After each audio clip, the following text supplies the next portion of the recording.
Bom dia a todos que estão nos acompanhando aí através do site, através do YouTube, aqui do Centro Espírita Meimei, onde nós estamos fazendo a nossa gravação. Estamos vivendo aí um tempo de pandemia ainda e por isso nós podemos continuar com os nossos trabalhos dessa forma.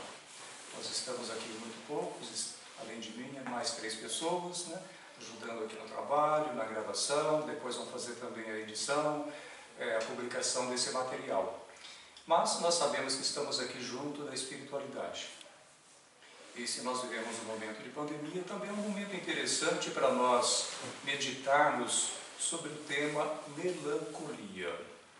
Eu não me recordo se já abordei esse tema em algum momento em público, mas eu acho que ele é bem interessante para nós, nesse momento que a gente está vivendo.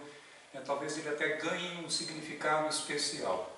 Porque muito provavelmente muitas pessoas estão se deixando levar pelo estado de melancolia.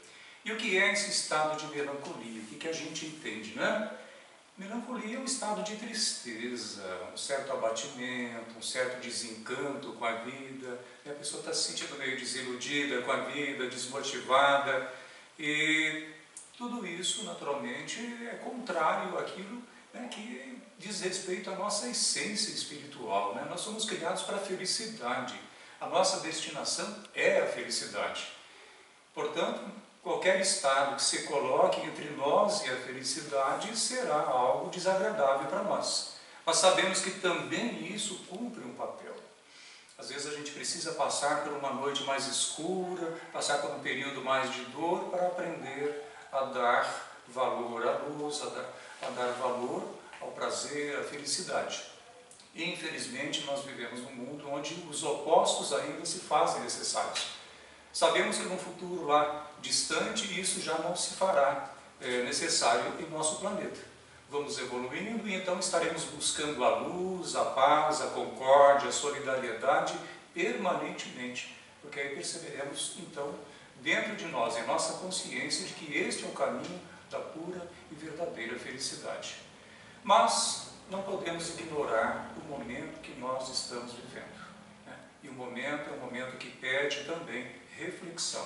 Então a nossa exposição de hoje também é um chamado à reflexão para a questão da melancolia, como se falava principalmente no século XIX, talvez século XVIII, mas que hoje nós conhecemos mais com o nome de depressão.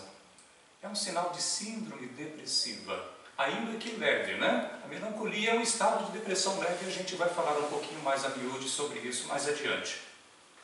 E claro, esses estados de melancolia têm as suas causas. Eu enumerei aqui algumas para que a gente possa pensar junto e meditar sobre elas. Porque tudo tem causa, A alegria tem causa, a dor tem causa, a melancolia também. Perdas de entes queridos podem causar melancolia, nos deixar depressivos? Pode, claro que pode, e é até muito natural. Sempre que a gente perde algo de valor, a gente sofre, a gente se entristece, a gente se abate. Só que não pode ser um estado permanente, porque aí já o sofrimento vai dar origem a outros estados de dor, inclusive estados patológicos. O final de um relacionamento amoroso pode trazer tristeza para nós? Pode. E se há amor, há afeto, há um vínculo, e qualquer rompimento sempre gera um abalo, a menos que o relacionamento estivesse em bases de muito sofrimento, que já não estivesse realmente valendo a pena. Então talvez aí o rompimento e o final fosse até necessário e oportuno, para que a pessoa resgatasse até o seu amor próprio, a sua autoestima, porque num relacionamento muito complicado e muito sofrimento, a pessoa acaba perdendo até o amor por si mesma, porque acaba se consumindo, acaba perdendo o contato com o seu próprio íntimo, com o seu próprio ser. E aí então a dor vai devorando, ela vai perdendo sua identidade, e isso dá origem, sim, a estados depressivos. Frustrações profissionais também, A gente se frustra profissionalmente, não é nada agradável. Até porque nós vivemos em um mundo de muita matéria, material, denso, e nós precisamos do caminho profissional para as nossas realizações pessoais. Não só as materiais, mas também aquelas que dizem respeito às nossas conquistas íntimas, responsáveis, portanto, por nossa felicidade.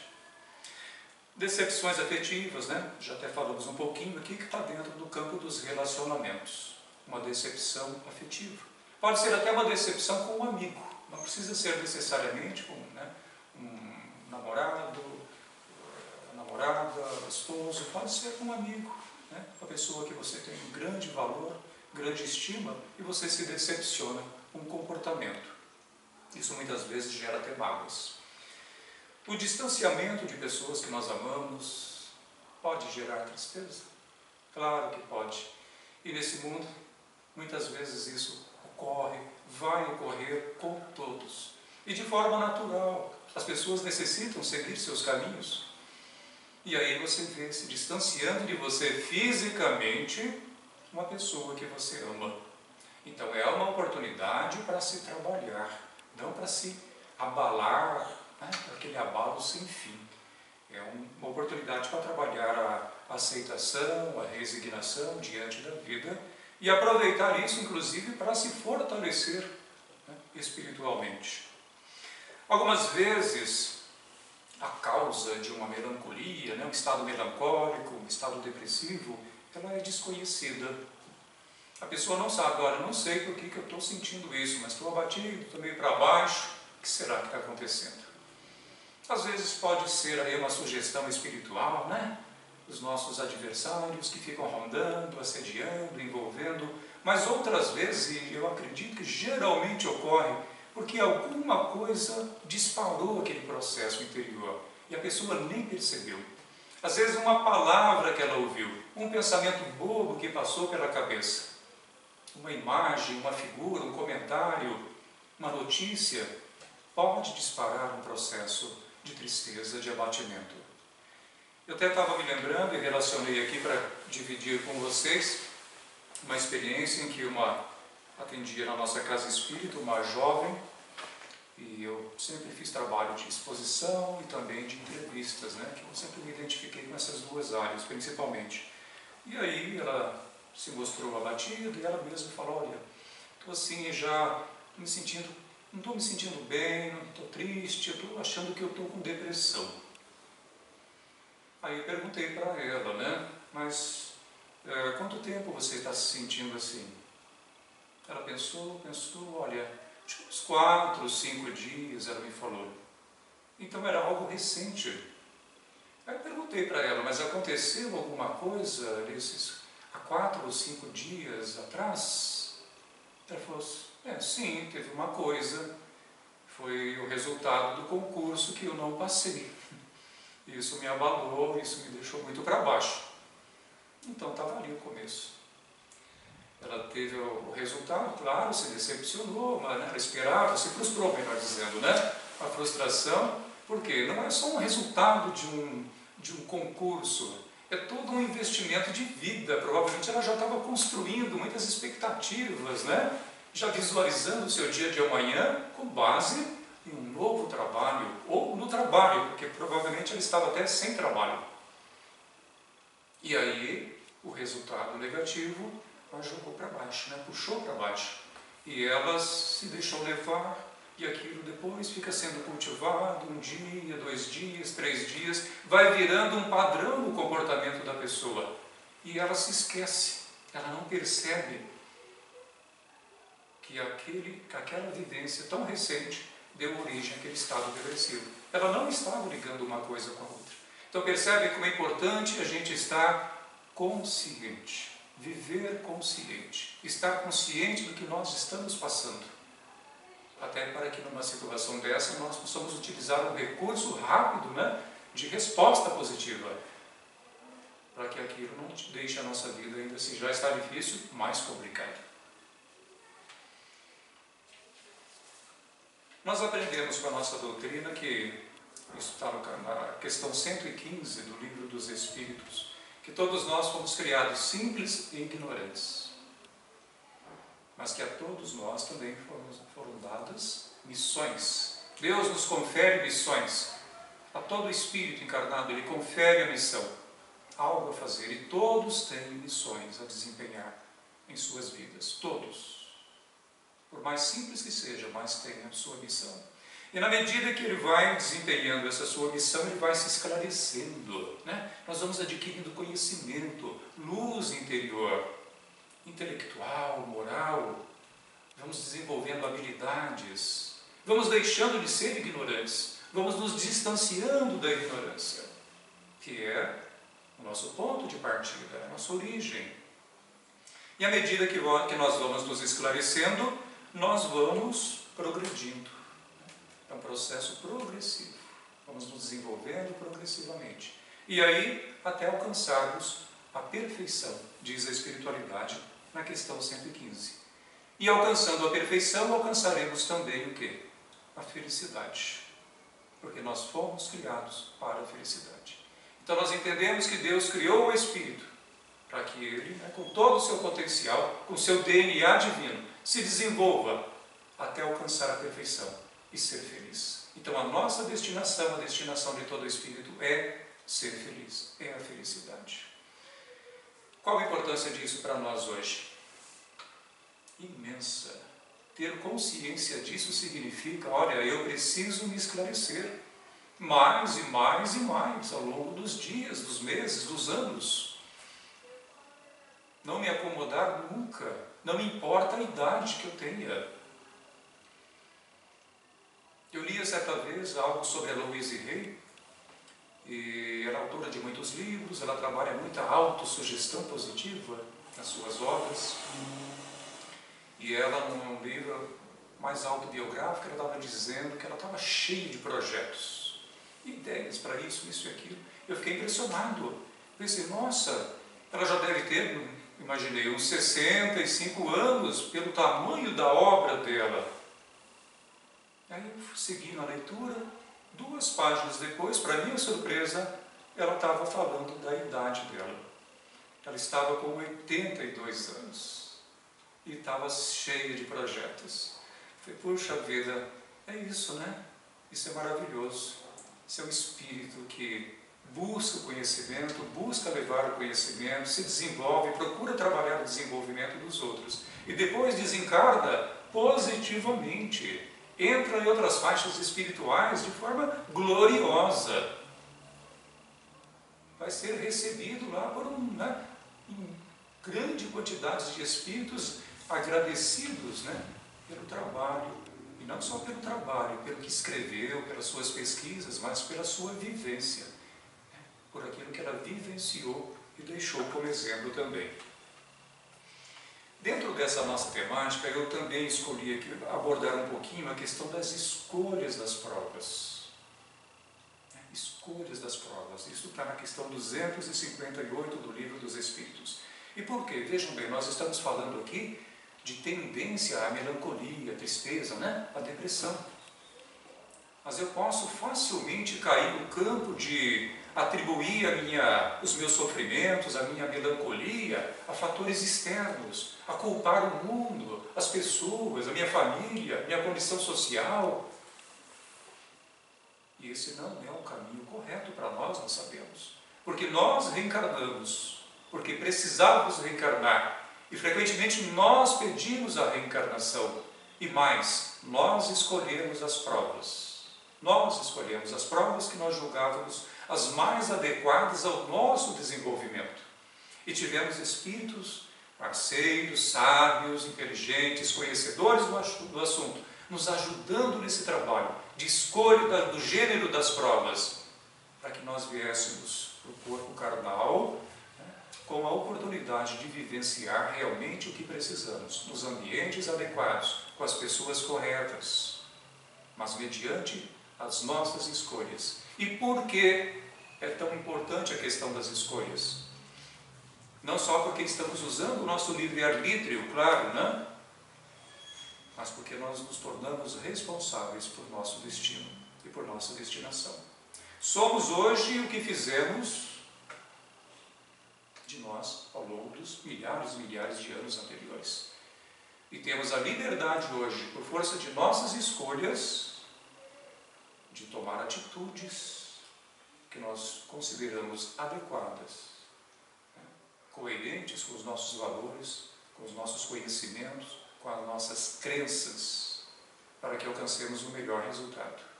Mas é claro que vamos nos deparar com situações difíceis. Claro, sem dúvida, isso faz parte até das escolhas, do gênero de provas. Uns vão se deparar com o vício, outros vão se deparar com situações muito fáceis no plano financeiro, material, às vezes quase que chamando a pessoa a se corromper.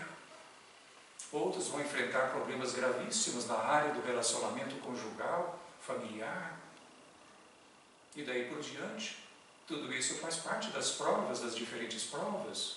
Uns passam pela experiência de doenças que permanecem pela vida toda, da paralisia, problemas mentais, limitações do corpo, mas tudo isso faz parte do quadro, por nós traçado, ou porque foi também, talvez, em alguns casos, traçado para nós. Porque quando o espírito não está em condições de fazer as escolhas próprias, há quem faça as escolhas por ele. Isso é um ato de caridade, porque ele está inconsciente demais para fazer um enfrentamento, por si só, das escolhas, porque não compreende ainda muito bem as próprias necessidades. Então esse é um ponto importante para nós também dentro desse capítulo da melancolia. Não venhamos a atribuir aos fatores externos a causa das nossas depressões. Nós somos sempre os responsáveis. E é muito bom pensar assim. Quando eu atribuo o problema ao externo, eu me acomodo, eu me fragilizo. Quando eu trago a responsabilidade para mim e vejo os problemas externos como oportunidades e possibilidades, ótimo, aí eu encontro forças. Eu entendo que eu estou no mundo para ajudar a resolver problemas e não para ficar enumerando problemas. Porque se eu focar apenas nos problemas do mundo, eu vou me enfraquecer. Mas se eu olhar os problemas com o intuito de resolvê-los, de fazer algo, aí eu me engrandeço. Aí o Deus interno se manifesta dentro de mim. E aí, melancolia, Não há espaço para tristeza e abatimentos, de forma alguma. Mas vamos ver agora o que o Evangelho, nosso Evangelho, segundo o Espiritismo, nos fala sobre a questão dessa melancolia. Capítulo 5, Bem-aventurados os aflitos, item 25. Sabeis porque às vezes uma vaga tristeza se apodera dos vossos corações e vos leva a considerar amarga a vida? O Espírito começou a sua dissertação com esse questionamento, Por que às vezes nós achamos que a vida está sendo amarga, É que o vosso Espírito, aspirando à felicidade e à liberdade, se esgota jungido ao corpo que lhe serve de prisão e em vãos esforços para sair dele. Então vamos analisar isso. É que o vosso Espírito aspira à felicidade e à liberdade. Mais uma vez a questão da liberdade e da felicidade. Uma coisa está ligando à outra. Nós seremos tão mais livres quanto mais evoluídos formos. Quanto mais eu me desenvolver intelectualmente, moralmente, espiritualmente, mais liberdade eu tenho para escolher os caminhos. E, claro, que isso me possibilita um avanço mais rápido e alcançar a felicidade também mais depressa. Só que nós estamos aprisionados ao corpo, jungidos, aprisionados. O espírito é aprisionado literalmente ao corpo material, denso, a partir do momento da fecundação. Nos tornamos prisioneiros. E aí, em alguns momentos mais difíceis da vida, mesmo que inconscientemente, segundo os Espíritos, nós aspiramos essa liberdade, essa felicidade, que nós não estamos conseguindo vivenciar dentro do corpo físico, dentro dos seus limites, dentro da nossa sociedade. Mas os esforços são em vão. Os esforços são em vão. Reconhecendo inúteis esses esforços, cai no desânimo. E como o corpo lhe sofre a influência, toma-vos a lassidão, o abatimento, uma espécie de apatia, e vos julgais infelizes. E aí a melancolia se instala. Então vejam bem, o corpo sofre a influência do espírito. É o espírito que está abatido e não o corpo. O corpo apenas reflete a condição do espírito. De alegria, de tristeza, de ânimo, de descrença. Sempre ele vai refletir. E nesse caso, se o espírito está abatido, desanimado, porque não consegue a liberdade que quer para se sentir feliz, então ele se deixa levar pela apatia. E aí nós temos uma coisa, um agravante, né? Isso já não está no Evangelho.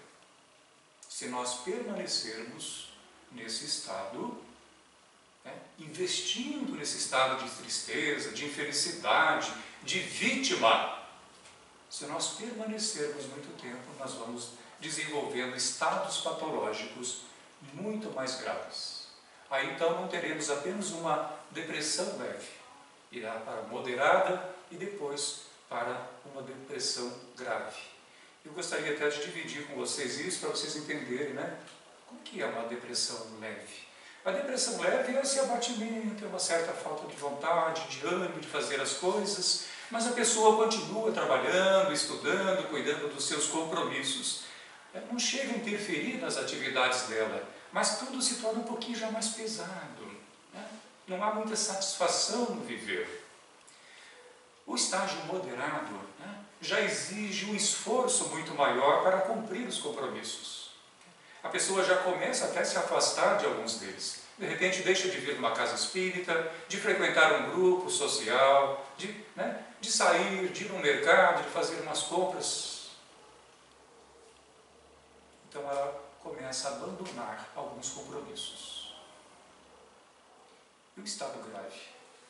Aí ela abandona completamente todas as suas atividades, né? Não só aquelas, digamos, supérfluas, né? Dispensáveis, que ela pode escolher, mas até mesmo as essenciais, ficando inviabilizada até a possibilidade de trabalhar, né, profissionalmente.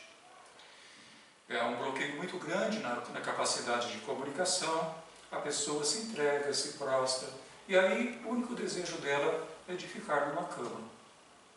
Não tem outra vontade. E para um tratamento, ela vai sair da cama para buscar tratamento, ela vai ter que ser conduzida, ela vai ter que ser levada por amigos, por parentes, né? Ela vai ter precisado dessa ajuda, porque ela se entregou totalmente. E não é raro que as ideias de suicídio também apareçam nesse estágio. Há alterações, né? A insistência nesse estado provoca alterações no campo bioquímico do cérebro, e aí passa a exigir, inclusive, tratamento psiquiátrico. Aí é necessário buscar ajuda médica realmente. Aliás, no estado moderado ele já pode se fazer necessário também. Mas se a pessoa se percebe no estado primeiro, mais leve, melancólico, esse é o momento de reagir, né? Para que as coisas não se aprofundem. E reagir como? Quando mais vontade de trabalhar, né? Quando mais ânimo, se exigindo mais. Procurando ler, procurando orar, procurando participar de grupos, conversar com amigos, para que o seu corpo, né, a parte cerebral, não venha refletir aquilo de tal modo que aquilo vicie o cérebro, né, e desenvolva a depressão mesmo a nível cerebral, precisando depois de medicação. Tem um outro caso aqui de um amigo com quem eu conversei já há alguns anos, para ilustrar. Depressão já há muitos anos, tinha perdido já muito peso, eu já tinha conversado com ele algumas vezes, ele já perto dos 80 anos de idade. E ele estava lamentando. Aldemar, veja só, minha situação. Ele disse que estava varrendo o quintal e pensando. Ele estava pensando. 2 faculdades, aposentado, trabalhei numa grande empresa, dei aulas numa faculdade e agora estou aqui, varrendo o quintal. Ele estava revoltado de estar varrendo o quintal, perto dos 80 anos de idade, com a vida ganha, a família maravilhosa, todo mundo com saúde, todo mundo muito bem. O que a gente aprende com isso, gente? Olha a postura de revolta da pessoa. E eu até fui um pouco duro com ele, pela amizade, pela confiança, fui um pouco duro. Falei, meu amigo, A vida está te propondo agora conquistar a humildade. A humildade é uma virtude do Espírito. Conquistar a humildade, isso é possibilidade. Não há nenhum demérito em varrer o quintal, cuidar de um jardim, ajudar na limpeza da casa. Isso é ocupação. Eu já tinha falado sobre ele em outras ocasiões sobre isso, que ele devia se ocupar com coisas mesmo domésticas. E ele olhava para mim, mas só aí que eu compreendi que na verdade ele não aceitava essa ideia. Não achava digna dele. O que está aí, gente, na raiz? Não é o orgulho? É o orgulho, a pouca humildade, o pouco desenvolvimento no campo da humildade. E aí a pessoa não aceita o externo, as condições da vida. Como se a vida estivesse humilhando ela. Isso porque estava perto dos 80 anos já. Se desencarna nessa condição, como é que passa para outro plano de vida? Estado péssimo, né? A depressão piora. E aí é uma sombra total envolvendo a criatura. Tem que se curar antes, né? Fazer o esforço. Desânimo, né? O estado de desânimo é o que caracterizava ele. Muito desânimo. E o Espírito Emmanuel, eu gosto de lembrar, ele diz que a tendência ao desânimo é justamente a oportunidade que a vida está nos dando para nós desenvolvermos a vontade. É exatamente nesse trecho do caminho que a gente julga mais difícil que nós estamos tendo a oportunidade de desenvolver a vontade. No cumprimento do quê? Dos nossos compromissos e dos nossos deveres. Porque todo mundo certamente tem compromissos e deveres. E se não tiver, procura que acha. Sempre há coisa para fazer. Nem que seja varrer um quintal. Eu vi uma reportagem uma vez na Folha de Londrina, onde um senhor estava falando como que ele superou a depressão de uma forma assim que ele nem esperava. Senhor simples. Certo dia ele resolveu pegar a vassoura e começou a varrer a rua, varrer o asfalto, muitas folhas, né? E foi varrendo, ele resolveu varrer do vizinho, depois do outro vizinho, e foi varrendo a rua, e fazendo isso todo dia, ele encontrou uma força dentro dele que desapareceu o estado depressivo. Fazendo o quê? Varrendo a rua.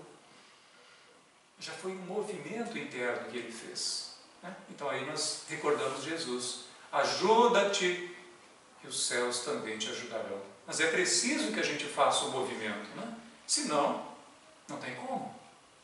Não há ajuda onde não é merecida a ajuda.